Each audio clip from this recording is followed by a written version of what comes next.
আমার হাসান হোসেন যদি বড় হইতো তাহলে মায়ের লাশের খাটনি কান্দে নেবার পারত। 6টা মাস আগে আমার বাবা দুনিয়া থেকে বিদায় হয়ে গেছে। আমার হাসান হোসেন এত ছোট, এরা মায়ের লাশের খাটনি কান্দে নিবার পারবে না।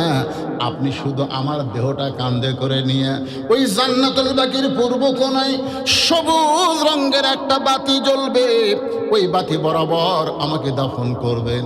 আপনি আমার কবর খুঁড়তে যদি কষ্ট হয় তাহলে আপনার একান্ত বন্ধু যদি কেউ থাকে দুনিয়ায়, তারে বলবেন সে যেন কবরটা খনন করে দেয়।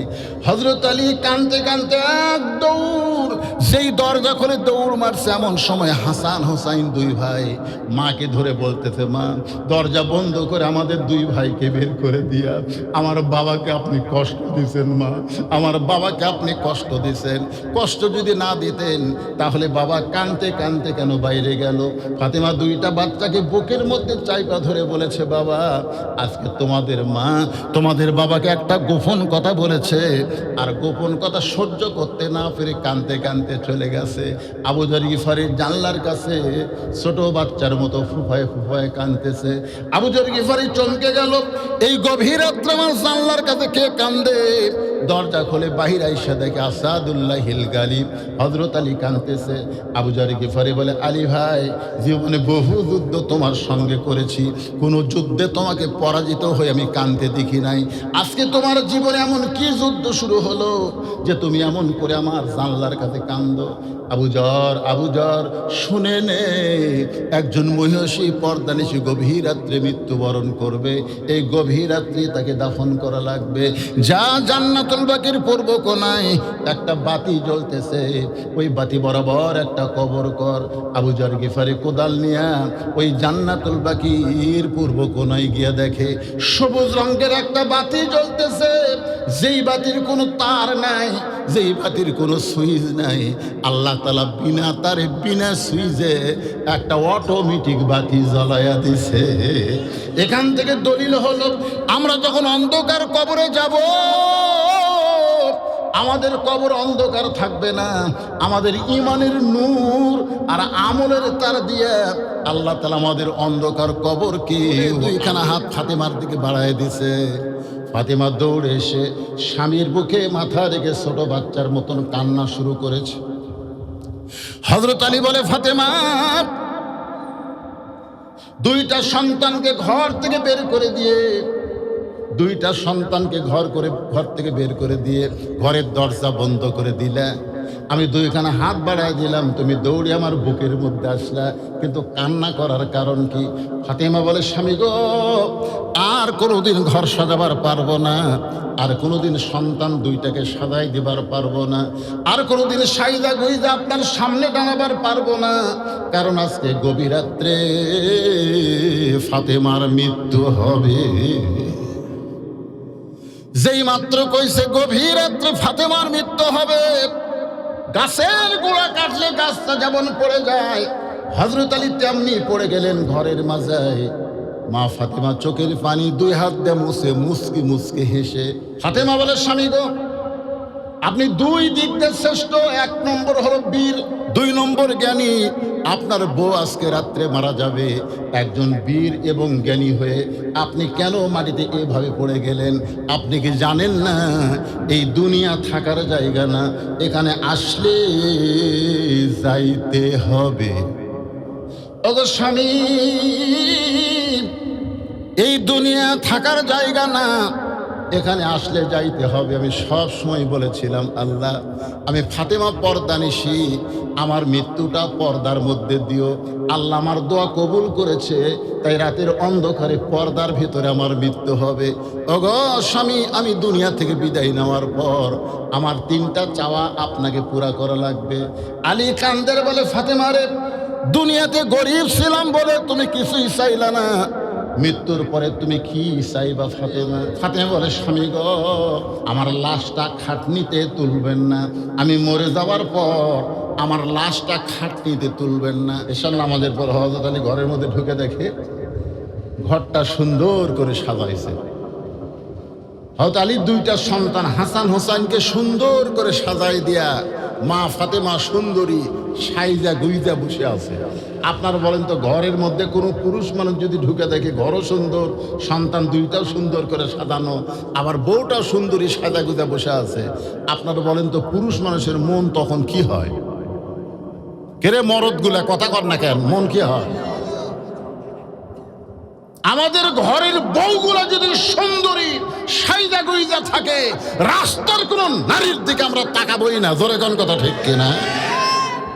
কিন্তু ঘরের মধ্যে যায় দেখি সব পেতনি বসে আছে, সাজ নই গোছ নাই কিছু নাই, ভালো কাপড় সব তুলে থুছে, আর গলার মালা টালা বালা সব চাবি দিয়ে থুছে।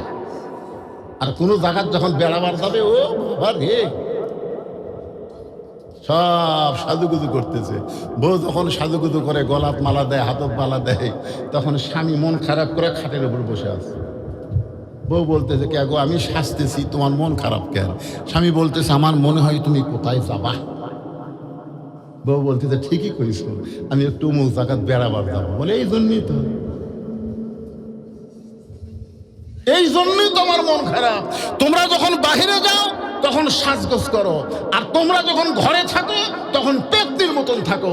এই যদি মরদ মানুষের বাড়ির মন থাকে না। ধরে কোন কথা কথা কন না কেন? খালি চা স্টলে ঘরে এক চা খায় উঠতে চায় না, গল্প গল্প। এ ভোট একটা গেছে, এখন ইউনানির ভোট আসতেছে, খালি গল্প আর গল্প। কে বাবা বাড়ির যাবে না? ভালো লাগে না? ভালো লাগবে কেন? হযরত আলী আলহামদুলিল্লাহ শব্দ উচ্চারণ করে বললেন, ও ফাতেমা, তুমি সুন্দরী সাইজা গুইজা বসে আছো, হাসান হোসেনকে সুন্দর করে সাজাই দিছো, ঘরটাও সুন্দর করে সাজাইছা। এমন সময় ফাতেমা দুইটা সন্তানকে বুকের মধ্যে নিয়ে দুই ধনের গালে দুইটা চুমু খেয়ে বলতেছে, বাবা তোমরা দুই ভাই একটু অন্য ঘরে যাও, তোমার বাবার সঙ্গে আমার গোপন কিছু গল্প আছে। হাসান হোসেনকে বুকের মধ্যে নিয়ে দুই ধনের গালে দুইটা চুমু দিয়ে বলতেছে, বাপজান তোমরা দুই ভাই একটু অন্য ঘরে যাও। হাসান হোসেন মুস্কি মুস্কি হাসতেছে। মুস্কি মুস্কি হাসার কারণ হলো, মা ঘরটা সুন্দর করে সাজাইছে, মা সুন্দরী সাইজা গুইজা বসে আছে। এমন সময় আমাদের দুই ভাইকে ঘর থেকে যখন বের করে দিল, তখন ওরা বুঝবার পারছে মার বাবার মধ্যে কিছু একটা হবে। সুবহানাল্লাহ কন না কেন? এই জন্য আল্লাহ রাসূল বলেছেন, তোমাদের সন্তান যখন বোঝার মতন বয়স হবে, তখন তোমাদের সন্তানের সামনে তোমাদের হালাল বউকেও তুমি আদর করতে পারবে না। সাহাবেরা জিজ্ঞাসা করলেন, ইয়া রাসূলুল্লাহ, সন্তান কখন বুঝতে পারবে? আল্লাহ রাসূল বললেন, সন্তান যতদিন মায়ের স্তনের দুগ্ধ পান করবে ততদিন পর্যন্ত সন্তান শুধু দেখতে পারবে, কিন্তু বোঝার মতন মেমোরি তার ভিতরে থাকবে না। কিন্তু যেই সন্তান মায়ের স্তনের দুগ্ধ খাওয়া বন্ধ করে দিবে, তখন বুঝতে পারবে। এই সন্তান শুধু দেখবে না, এই সন্তান বুঝতে পারবে। তার মানে 2.5 বছর বয়সের একটা সন্তানের সামনে আপনি যদি আপনার বউকে আদর করেন, ওই সন্তান বাইরে এসে বলতে পারে, আমার বাবা মাকে চাপায় ধরছিল রে। জোরে কোন কথা ঠিক কিনা? এই জন্যে নিজের সন্তানের সামনে হালাল বউকে পর্যন্ত প্রেম করা, ভালোবাসা ইসলামে জায়েজ নাই।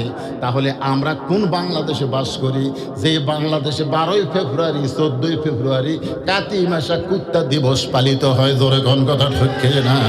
যেই বাংলাদেশের কলেজ ভার্সিটিতে ছেলে মেয়েরা একসঙ্গে এমনভাবে বসে গল্প করে, পার্কে পার্কে দেখবেন পহেলা বৈশাখে এমনভাবে চলাফেরা করে, যেই দেশের 92% মুসলমান, সে দেশের বর্তমান সংবিধান দিয়া এদের চরিত্র ভালো করা যাবে না।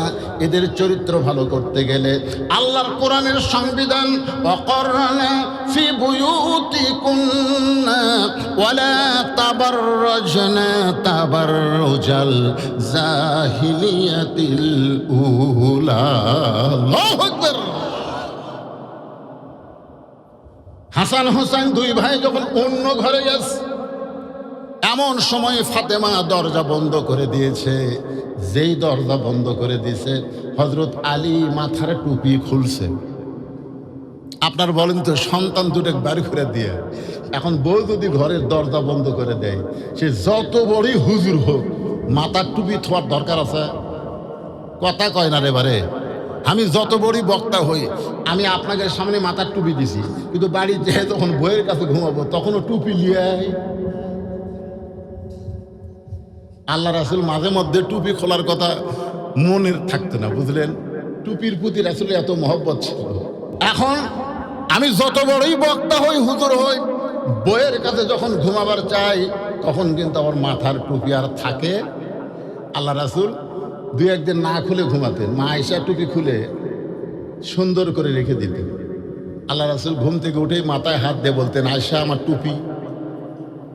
আয়েশা বলতেন, হুজুর আমিও যে খুলে তাকের উপর রেখে দিছি। আল্লাহ রাসূল বলে, দেও তো টুপিটা দেও। সঙ্গে সঙ্গে হযরত আলী মাথার টুপি খুলছে। মাথার টুপি খুলে দুইখানা হাত ফাতেমার দিকে বাড়ায় দিছে। ফাতেমা দৌড়ে এসে স্বামীর বুকে মাথা রেখে ছোট বাচ্চার মতন কান্না শুরু করেছে। হযরত আলী বলে, ফাতেমা, দুইটা সন্তানকে ঘর থেকে বের করে দিয়ে ঘর থেকে বের করে দিয়ে ঘরের দরজা বন্ধ করে দিলে। আমি দুইখানা হাত বাড়ায় দিলাম, তুমি দৌড়ে আমার বুকের মধ্যে আসলা, কিন্তু কান্না করার কারণ কি? ফাতেমা বলে, স্বামী গো, আর কোনোদিন ঘর সাজাবার পারবো না, আর কোনোদিন সন্তান দুইটাকে সাজাই দিবার পারবো না, আর কোনোদিন সাইদা গুইজা আপনার সামনে টানাবার পারবো না, কারণ আজকে গভীর রাত্রে ফাতেমার মৃত্যু হবে। যেই মাত্র কইছে গভীর রাত্রে ফাতেমার মৃত্যু হবে, গাছের গোড়া কাটলে গাছটা যেমন পড়ে যায়, হযরত আলী তেমনি পড়ে গেলেন ঘরের মাঝে। মা ফাতেমা চোখের পানি দুই হাত দিয়ে মুছে মুচকি মুচকি হেসে ওই স্বামীর মাথাটা উরাতের উপরে নিয়ে কপালে একটা চুমু দিয়ে বললেন, ওগো স্বামী, আমি আমার বাবার মুখে শুনেছি, ওগো ফাতেমা, আমার আলী হলো দুই দিক দিয়ে পৃথিবীর সর্বশ্রেষ্ঠ সেরা। ধরে করেন সুবহানাল্লাহ। ফাতেমা বললেন, বাবা, আমার স্বামী হাসান হোসেনের বাবা পৃথিবীর সকলের চাইতে দুই দিক দিয়ে সেরা। এই দুইটা দিক কি? আল্লাহ রাসূল বলেন, ফাতেমা, তোমার স্বামীর এক নম্বর গুণ হলো আনা মাদিনাতুল ইলমে ওয়া আলী ও বাবুহা। তোমার স্বামীর দুই নম্বর গুণ হলো আসাদুল্লাহিল গালিব। কিয়ামত পর্যন্ত আলীর মতন বীর পৃথিবীতে আর কেউ আসবে না। কিয়ামত পর্যন্ত আলীর মতন জ্ঞানী কোনো কেউ পৃথিবীতে আর আসবে না। সুবহানাল্লাহ। আল্লাহ রাসূল বলেছেন, আমার চারজন সাহাবী এক নম্বর। কয়জন? সবচাইতে নরমে এক নম্বর হলো আবু বকর, সবচাইতে গরমে এক নম্বর উমর, সবচাইতে সম্পদে এক নম্বর ওসমান, আর সবচাইতে জ্ঞানী এক নম্বর আলী। ধরে কোন সুবহানাল্লাহ। কিন্তু ফাতেমার কাছে আল্লাহ বলেছেন দুইটা, আসাদুল্লাহিল গালিব, পৃথিবীর সর্বশ্রেষ্ঠ বীর হলো আলী, পৃথিবীর সর্বশ্রেষ্ঠ জ্ঞানী হলো আলী। এই জন্য আল্লাহ রাসূল যখন মদিনায় গিয়ে রাষ্ট্র করলেন, তখন শিক্ষামন্ত্রীর দায়িত্ব হযরত আলীকে দিয়ে দিলেন। ধরে কান সুবহানাল্লাহ। আপনার কি মনে করেন, হিজরত করার পরে নবী মদিনায় গিয়ে কি করছেন? আজকে আমরা রাজনীতির কথা বলে দুই একটা ল উল্টা হয়, হুজুর অর্জনে না, খালি রাজনীতি, খালি রাজনীতি। আরে পাগলা, আমরা তো পানসা হুজুর রে। আমাদের বড় হুজুর বিশ্ব নবী মদিনায় গিয়া 10 বছর রাষ্ট্র পরিচালনা করেছে। জোরে কোন কথা ঠিক কিনা? সবাই জোরে বলেন ঠিক কিনা? আল্লাহ নবী যখন মদিনার রাষ্ট্রপতি, ওই সময় ধর্মমন্ত্রী হলেন আবু বকর, আইন মন্ত্রী হলেন হযরত উমর, অর্থমন্ত্রী ওসমান গনি, আর শিক্ষামন্ত্রী হলেন হযরত আলী। জোরে কোন সুবহানাল্লাহ। ফাতেমা বলে, স্বামী গো, আপনি দুই দিক দিয়ে শ্রেষ্ঠ। এক নম্বর হলো বীর, দুই নম্বর জ্ঞানী। আপনার বউ আজকে রাত্রে মারা যাবে। একজন বীর এবং জ্ঞানী হয়ে আপনি কেন মাটিতে এভাবে পড়ে গেলেন? আপনি কি জানেন না এই দুনিয়া থাকার জায়গা না, এখানে আসলে যাইতে হবে। এখানে আসলে সবাই কম, কারা কারা যাবেন না হাত তোলেন তো দেখি। আরে পাগলা, আপনারা কি মনে করছেন এই মাহফিলের কথা বলতেছি আমি? এই দুনিয়াতে আসলে যাওয়া লাগবেই। খালি যাওয়ার কথা চিন্তা করেন, একটা অন্যায় করতে পারবেন না। বারবার খালি দেখে এরকম। কি দেখতেছেন ভাই? 10 তলার ভিত দিছি হুজুর, 6 তালা হসে রড বের করে থুছে। দোয়া করবেন হুজুর, আর 4টা তালা করবার পারলেই অন্তরটা শান্তি পায়। 2 কান্দে 2 ফেরেশতা বলতেছে, আল্লাহ এই শয়তানের কান্দর থেকে আমরা লেখবো কি? এর কান্দর থেকে আমরা কি লিখবো? উপর দিকে তাকাই কেন? ওর তাকান লাগবে নিচের দিকে। ওর জন্য 10 তালা না, ওর জন্য হলো নিচতলা। ধরে কোন কথা ঠিক কিনা? 1 তালাও না কেরে ভাই, 1 তালা। আমরা দুনিয়ার থেকে বিদায় নিলে আমাকে 1 তালা থবি না নিচতলা থবি? মিশে মায়াই বন্দি থাইকা করলাম কত খেলা, পশ্চিমে তাকায়া দেখো তোমার ডুইবে গেছে বেলা। এক পলকের নাই ভরসা, মিশে সকল আশা, কখন বুঝি দারুণ ঝড়ে ভাঙবে তোমার বাসা। ওগো স্বামী, এই দুনিয়া থাকার জায়গা না, এখানে আসলে যাইতে হবে। আমি সব সময় বলেছিলাম, আল্লাহ আমি ফাতেমা পর্দানিশী, আমার মৃত্যুটা পর্দার মধ্যে দিও। আল্লাহ আমার দোয়া কবুল করেছে, তাই রাতের অন্ধকারে পর্দার ভিতরে আমার মৃত্যু হবে। ওগো স্বামী, আমি দুনিয়া থেকে বিদায় নেওয়ার পর আমার 3টা চাওয়া আপনাকে পুরা করা লাগবে। আলী কান্দের বলে, ফাতেমারে, দুনিয়াতে গরিব ছিলাম বলে তুমি কিছুই চাইলা না, মৃত্যুর পরে তুমি কি চাইবা ফাতেমা? আপনারা বলেন তো, শিক্ষামন্ত্রী হযরত আলী ধনী ছিল না গরিব ছিল? কেমন গরিব?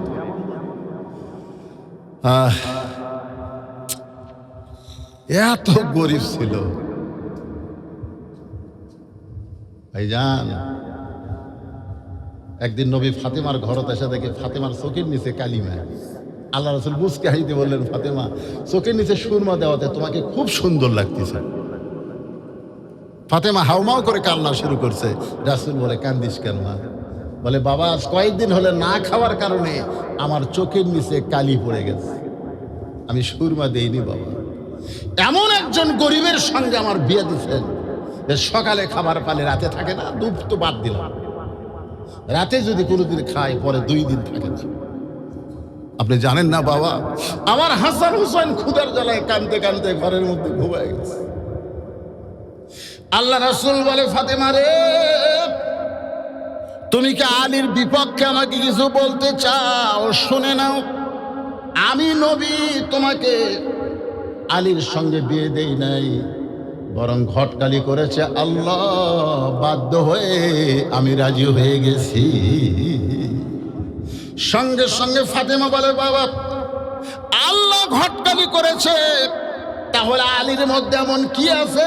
রাসূল বললেন, কাররামাল্লাহু ওয়াজহু, সর্বপ্রথম এই দুনিয়াতে যিনি 30 পারা কোরআনের হাফেজ হয়েছে তার নাম হলো হযরত আলী।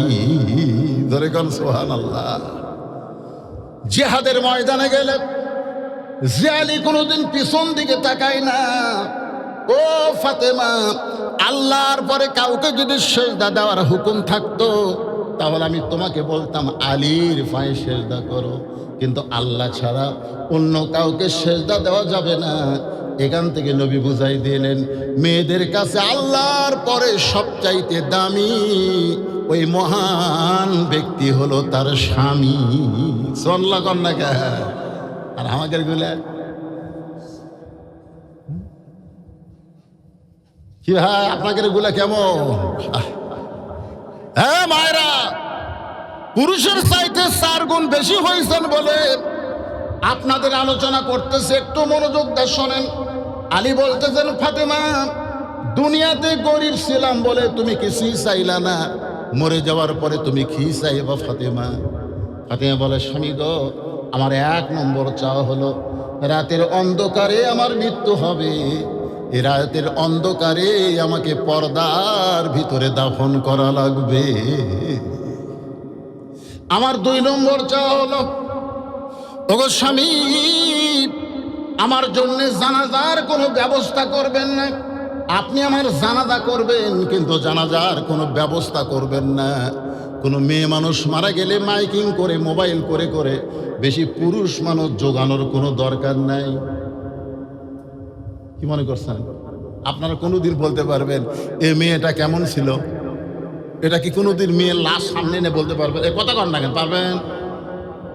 কেন পারবেন না? কারণ মেয়েদেরকে আল্লাহ ঘরের মধ্যে থাকতে বলেছে, ঘরের বাহিরে বাহির হইতে নিষেধ করেছে। যদি তোমরা ঘরের বাহির হও তাহলে হেজাব নিয়ে পর্দা নিয়ে বের হবে। ওই জাহেলি যুগের মেয়েদের মতন সাজগোজ করে বের হতে পারবা না। হুকুম কার? এই জন্য ফাতেমা বলতেছে আমার কোনো জানাজার ব্যবস্থা করবেন না। আলী বলে ফাতেমা রে, তুমি নবীর কলিজার টুকরা, তোমার মৃত্যুর খবর শুনলে হাজার হাজার মানুষ জানাজায় শরীক হবে, তুমি কি হাজার হাজার মানুষের দোয়া চাও না? ফাতেমা বলে স্বামী গো, হাজার হাজার মানুষ যদি দোয়া করে ফাতেমা ভালো, আর আপনি যদি বলেন আমার ফাতেমা ভালো না, ওই হাজার হাজার মানুষের দোয়া দিয়ে কোনো লাভ হবে না। আর দুনিয়ার তামাম মানুষ যদি বলে ফাতেমা খারাপ, আর আপনি যদি আমার স্বামী হয়ে বলেন ফাতেমা ভালো, এই স্বামীর সার্টিফিকেটের কারণে ফাতেমার জন্যে আল্লাহ খুশি হয়ে 8টা জান্নাতের দরজা খুলে দিল। তাহলে বউ ভালো হওয়া লাগবে কার কাছে? জোরে বলেন কার কাছে?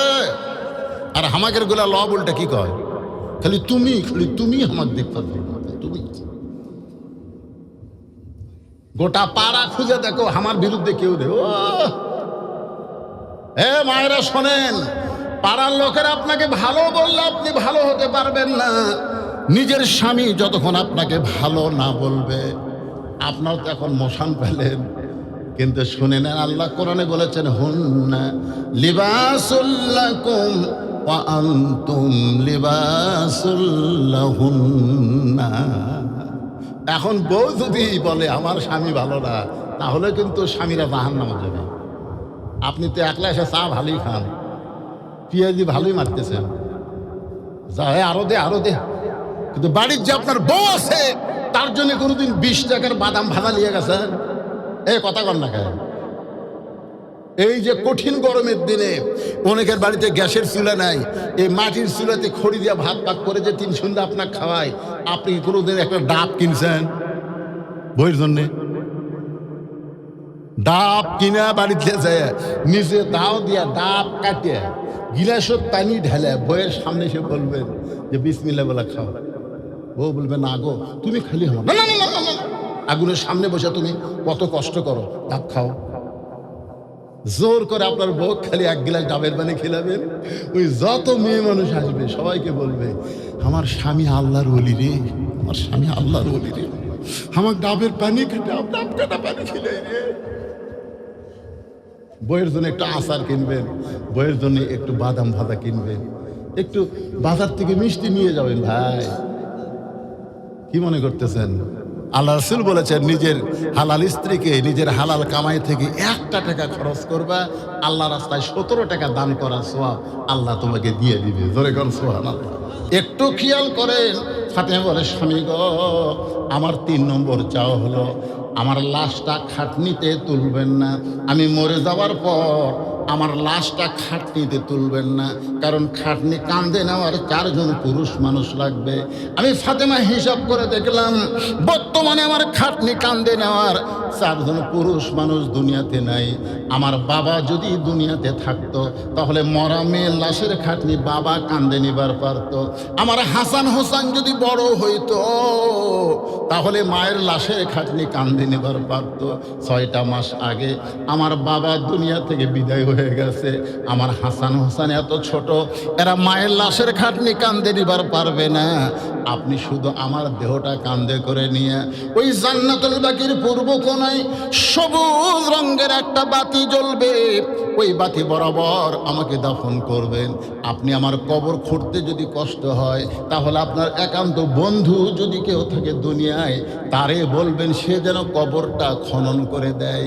হযরত আলী কাঁদতে কাঁদতে এক দৌড়, যেই দরজা খুলে দৌড় মারছে, এমন সময় হাসান হোসাইন 2 ভাই মাকে ধরে বলতেছে মা দরজা বন্ধ করে আমাদের 2 ভাইকে বের করে দিয়া আমার বাবাকে আপনি কষ্ট দিছেন। মা আমার বাবাকে আপনি কষ্ট দিছেন, কষ্ট যদি না দিতেন তাহলে বাবা কাঁদতে কাঁদতে কেন বাইরে গেল? ফাতেমা 2টা বাচ্চাকে বুকের মধ্যে চাইপা ধরে বলেছে বাবা আজকে তোমাদের মা তোমাদের বাবাকে একটা গোপন কথা বলেছে, আর গোপন কথা সহ্য করতে না পেরে কাঁদতে কাঁদতে চলে গেছে। আবু যর গিফারির জানলার কাছে ছোট বাচ্চার মতো ফুফায় ফুফায় কাঁদতেছে। আবু যর গিফারি চমকে গেল, এই গভীর রাত্রে আমার জানলার কাছে কে কান্দে? দরজা খুলে বাহির আইসা দেখে আসাদুল্লাহিল গালিব হযরত আলী কাঁদতেছে। আবু যর গিফারি বলে, আলী ভাই, জীবনে বহু যুদ্ধ তোমার সঙ্গে করেছি, কোনো যুদ্ধে তোমাকে পরাজিত হয়ে আমি কাঁদতে দেখি নাই। আজকে তোমার জীবনে এমন কি যুদ্ধ শুরু হলো যে তুমি এমন করে আমার জানলার কাছে কান্দো? আবু যর শুনে নে, একজন মহিষী পর্দানিশী গভীর রাত্রে মৃত্যুবরণ করবে। এই গভীর রাত্রি তাকে দাফন করা লাগবে।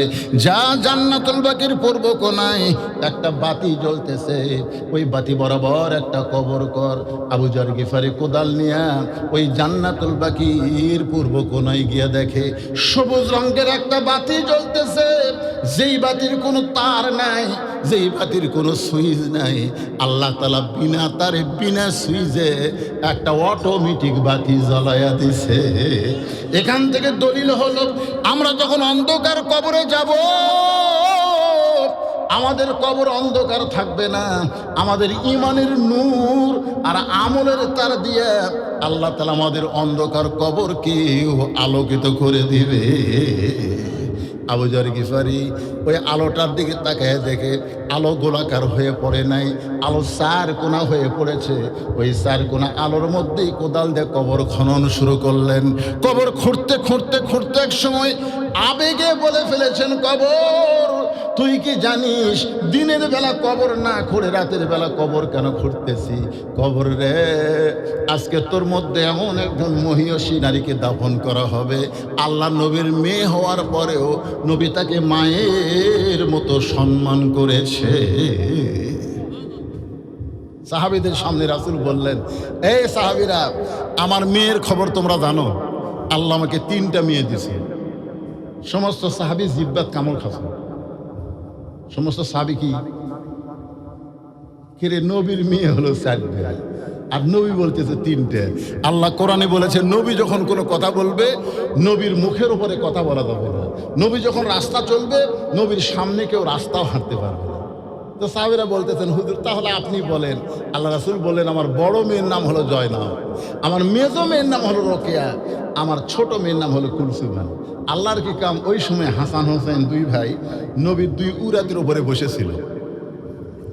নবী আবার বললেন, সাহাবীরা, আমার বড় মেয়ের নাম হলো জয়নাব, আমার মেজো মেয়ের নাম হলো রোকেয়া, আমার ছোট মেয়ের নাম হলো কুলসুমা। হাসান হোসেন বলতে, ভাই এর কোলত বসে থেকে আমাকে লাভ নেই। আমাকে মাও গরিব বলে নিজের মেয়ে পরিচয় দিতে যে শরম পায়, তার কোলে বসে থেকে লাভ কি? এই কথা বলে হাসান হোসেন যখন যাবার চায়, আল্লাহ নবী 2 জনকে একটানে বুকের মধ্যে নিয়ে 2 জনের গালে চুমু দিয়ে বলে, হাসান হোসেন, তোদের মা আমার মেয়ে না, ফাতেমা হইল আমার মা। সমস্ত সাহাবীরা বললেন, ইয়া রাসূলুল্লাহ, 3টা আপনার মেয়ে, সবচাইতে ছোটটা আপনার মা হলো কেমনে? রাসূল বললেন, তোমরা জানো না, ওই তাইফের ময়দান থেকে রক্তমাখা শরীর নিয়ে আমি যখন মক্কায় ফিরে আইছিলাম, আমার 3টা মেয়ে ঘরের মধ্যে গিয়া আমার সামনে বসে একই কথা বলতেছে, বাবা তাইফে না গেলেই পারতেন, বাবা তাইফবাসী এত পাথর মারছে, এই কষ্ট আপনি কেমনে সহ্য করবেন? 3টা মেয়ে মেয়ের মতন কথা বলে যখন ঘর থেকে বাইরে যায়, এমন সময় আমার ছোট মেয়ে ফাতেমা ঘরের মধ্যে ঢুকে ঘরের দরজা বন্ধ করে বলে, আল্লাহ, ওগো আল্লাহ, আমার বাবার মুখে শুনেছি আপনি ইব্রাহিম নবীর জন্য নমরুদের চূড়ায় শান্তির বাগান বানায় দিয়েছেন। আমি আমার বাবার মুখে শুনেছি মুসা নবীর জন্য আপনি সাগরকে রাস্তা বানায় দিয়েছেন। আপনি তো সে আল্লাহ আছেন, তাহলে তাইফের পাথরকে আমার বাবার জন্য আপনি কেন তুলা বানাবার পারলেন না? আল্লাহ, আপনি জানেন না, এই কয়েকদিন আগে আমার বাপের চাচা আবু তালেব মারা গেছে। আল্লাহ, আপনি জানেন না, আজ কয়েকদিন আগে আগে আমার মা খাদিজা দুনিয়া থেকে বিদায় হয়ে গেছে, আমার বাবার কেউ নাই আল্লাহ আপনি ছাড়া। আর তাই পাশে এত পাথর মারলো, যেই পাথরে আমার বাবার গোটা দেহ রক্তাক্ত হয়ে গেল। এই কষ্ট আমি কেমনে সহ্য করব আল্লাহ, এই কষ্ট আমি কেমনে সহ্য করব? তিনটা মেয়ে বলেছে এই কষ্ট আপনি কেমনে সহ্য করবেন? আর ফাতেমা বলতেছে এই কষ্ট আমি কেমনে সহ্য করব? রাসূল বলেন সাহাবীরা রে, এই কথা বলে আমার ফাতেমা ঘর থেকে বাইরে যায়, উনানের মধ্যে পানি গরম করে, জয়তুনের তেল গরম করে ঘরের মধ্যে ঢুকে আমার মাথাখানা নিজের উরাতের উপরে নিয়ে আমার গা থেকে জুব্বা খুলে যত জায়গায় তায়েববাসী পাথর মারছে প্রত্যেকটা জায়গা গরম পানির মধ্যে নরম কাপড় চুবড়ায়া আমার গোটা দেহ পরিষ্কার করে ওই নরম আঙ্গুলের মধ্যে গরম জয়তুনের তেল নিয়ে আমার ক্ষতস্থানে যখন লাগায় দেয়, আমি আল্লাহ নবী আল্লাহর শপথ করে বলতেছি, কখন যেন ফাতেমার উড়াতে বালিশ বানায় ঘুমায় গেছি, ওই ঘুমের মধ্যে আমি দেখতে পাই আমার মা আমেনা আমার শিওরের পাশে দাঁড়ায় কাঁদতেছে। এত বছর পরে মা আমেনাকে পাইয়া আমি কি করব? মা হাত ধরে বললাম, মা আইসেন যখন আর আপনাকে যাইতে দিব না। এই কথা যেই মাত্র বলেছি ফাতেমা তখন আমার কপালে চুমা খায়, ফাতেমার চোখের পানি আমি নবীর চোখের মধ্যে ঢুকে আমি ঘুম থেকে চেতন পাই। আমি কইলাম, ফাতেমা তুই কেন কান্দিস? ফাতেমা বলে, বাবা আমি তো কান্দি না, আপনি আমাকে কান্দান। আপনি ঘুমের মধ্যে মা বলে আমার হাতটা চাইপা ধরছেন। রাসূল বলে, ফাতেমা রে, মা বলে যদি তোর হাতটা চাইপা ধরি তাহলে তুই শুনে নে, তুই শুধু আমার মেয়ে না, তোর কলিজায় রয়েছে আমার মা আমেনা। আবু যর বলে, কবর দিনের বেলা কবর না করে রাতের বেলা কেন কবর খুঁড়তেছি? তুই কি জানিস রে কবর তোর মধ্যে যাকে দাফন করা হবে তার দুইটা সন্তান জান্নাতি যুবকদের সর্দার হবে। খবরদার কবর কোনো বেয়াদবি করবি না। কোদাল দিয়ে কবর খুঁড়তে খুঁড়তে এক সময় আবু যর বলতেছে, কবর তুই কি জানিস রে তোর মধ্যে এমন একজন মহিয়সী নারীকে রাখা হবে যার স্বামী হলো আসাদুল্লাহিল গালিব হযরত আলী। খবরদার কবর বেয়াদবি করিস না। এই কথা বলে আবার যখন কোদাল মারতে চায় এমন সময় কবরের ভিতর থেকে আওয়াজ আসতেছে, আবু যর এই কবরকে সাবধান না করে, এই কথা কিন্তু ফাতেমার জন্য বলতেছে না, এই কথা কিন্তু আমাদের সবার জন্য বলা হচ্ছে। এই কবরকে সাবধান না করে যারা কবরে আসবে তাদেরকে সাবধান করো। কার মেয়ে কার মা কার বিবি এইটা আমি কবর দেখব না। আমল যদি ভালো হয় কবর জান্নাতের বাগান হয়ে যাবে, আর আমল যদি খারাপ হয় কবর জাহান্নামের গর্ত হয়ে যাবে। আমরা যারা এখানে বসেছি ভাই, আমাদের সবার জন্য গায়ক গান গাইছেন, কিন্তু যেদিন ডাক পড়িবে কবর মাঝে যাইতে, জোগাড় কিছু করছো বন্ধু তার মাঝে বিছাইতে। এখন যে বলতেছে, কিন্তু যেদিন ডাক পড়িবে কবর মাঝে যাইতে, জোগাড় কিছু করছো বন্ধু তার মাঝে বিছাইতে। কিন্তু যেদিন ডাক পড়িবে কবর মাঝে যাইতে, জোগাড় কিছু করছো বন্ধু তার মাঝে বিছাইতে। ডানে কবর বামে কবর নিচে কবর আছে যে, উপর দিকে ছায়া দেখো বাঁশের ছাউনি দিছে কে। আবু যর গিফারি কবর ছেড়ে পালিয়ে গেলেন, কবর আর খুঁড়তে পারলেন না। নির্দিষ্ট সময় হযরত আলী ফাতেমার লাশটাকে কাঁধে করে নিয়ে ওই জান্নাতুল বাকির পূর্ব কোনায় গিয়ে বলতেছে, আবু যর বলে চিৎকার দেয়। কিন্তু আমার আল্লাহ তাআলা ফাতেমার কবরকে পর্দা করার জন্য আবু যরকে আগেই খেদায় দিয়েছে। ধরে কার সুবহানাল্লাহ। সংক্ষেপ করে বলতেছি, হযরত আলী ফাতেমাকে দাফন করার পরে আল্লাহর কাছে বলতেছে, আল্লাহ আমি স্বামী হয়ে বলতেছি আমার বউটা পর্দা নিশি, তার পর্দাটা তুমি কবুল করে নাও। এই কথা যেই মাত্র হযরত আলী বলেছে, তাকায় দেখে সামনে কয়েকটা পুরাতন কবর দেখা যায়। এখনই ফাতেমার কবর দিয়েছে, সেই নতুন কবর নাই। আলী চিৎকারে দিয়ে বলে, ফাতেমার কবর কোথায়? ফাতেমার কবর কে যেন ডাকতে বলে, আলী রে ফাতেমা পর্দা নিশি, আমি আল্লাহ জহুরা ডিগে দিয়া তার কবরটাকে কিয়ামত পর্যন্ত পর্দা করে দিয়েছি। আমার মায়েরা, যারা পর্দার অন্তরে থাকেন মা, আপনাদের 1 নম্বর নেক আমল হলো পর্দা। পর্দা যদি না থাকে নামাজ রোজা হজ জাকাত কোনো কিছু আল্লাহ কবুল করবে না। এই জন্য মায়েদের জন্য আমি বলি 1 নম্বর হলো পর্দা করবেন। পর্দার পরে আপনি নামাজ পড়েন, রোজা করেন, যা কিছু করেন, কিন্তু 1 নম্বর আমলটা আপনাদের পর্দা করতে হবে। আর পুরুষ মানুষের 1 নম্বর নেক আমল হলো 5